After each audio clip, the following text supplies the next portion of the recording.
घटना मैंने सुनी है। युद्ध के दिन थे और अचानक बमबारी शुरू हो गई थी। किसी निर्जन रास्ते पर एक धार्मिक पुरोहित कहीं जा रहा था।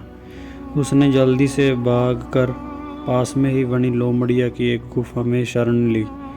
जैसे ही वह भीतर पहुंचा, उसने देखा कि एक सैनिक अफसर पहले से ही वहां छिपा हुआ है। वह सैनिक अफसर एक कोने से हट गया ताकि नए आगंतुक के लिए जगह हो सके, और तब पास में ही बम गिरने लगे। पुरोहित के हाथ पैर कंप रहे थे। उसने घुटने टेक कर परमात्मा से प्रार्थना शुरू कर दी।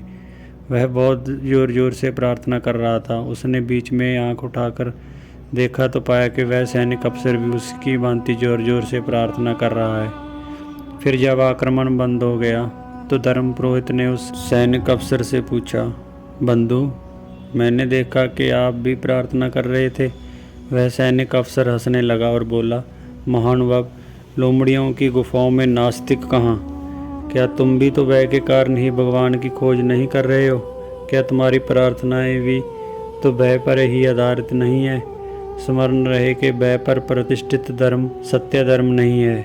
मैं भयभीत आस्तिक की बजाय भय शून्य नास्तिक को ही पसंद करता हूँ, क्योंकि भय से भगवान तक पहुँचना असंभव है। सत्य को पाने की पहली शर्त तो अभय है। और विचार तो करो, क्या भय कभी प्रेम बन सकता है? और यदि वह प्रेम नहीं बनता तो प्रार्थना कैसे बनेगा? प्रार्थना तो प्रेम की ही पूर्णता है।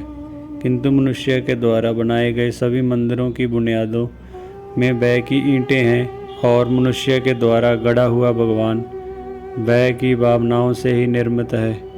इसलिए तो हमारा सभी कुछ असत्य हो गया है, क्योंकि जिनका भगवान ही सत्य नहीं है, उनका और क्या सत्य हो सकता है? और जिनका प्रेम असत्य है, जिनकी प्रार्थना असत्य है, यदि उनके प्राण ही असत्य हो गए हों तो आश्चर्य कैसा? प्रेम से, केवल प्रेम से ही प्रार्थना सत्य होती है, और ज्ञान से, केवल ज्ञान से ही उसे जाना जाता है जो कि वस्तुतः है। मैं कहता हूँ, प्रेम करो, और प्रेम की प्रगाढ़ता ही जीवन को प्रार्थना में परिणत कर देती है। और मैं कहता हूँ, स्वयं की प्रज्ञा को जगाओ, क्योंकि उसका जागरण ही परमात्मा का दर्शन है। प्रेम और प्रज्ञा, जो इन दो बीज मंत्रों को समझ लेता है, वह समझ जाता है जो कि समझना चाहिए, और जो कि समझने योग्य है, और जो कि समझा जा सकता है। परमात्मा का मंदिर कहाँ है? जब कोई मुझसे पूछता है तो मैं कहता हूँ, प्रेम में और प्रज्ञा में। निश्चय ही प्रेम परमात्मा है, प्रज्ञा परमात्मा है।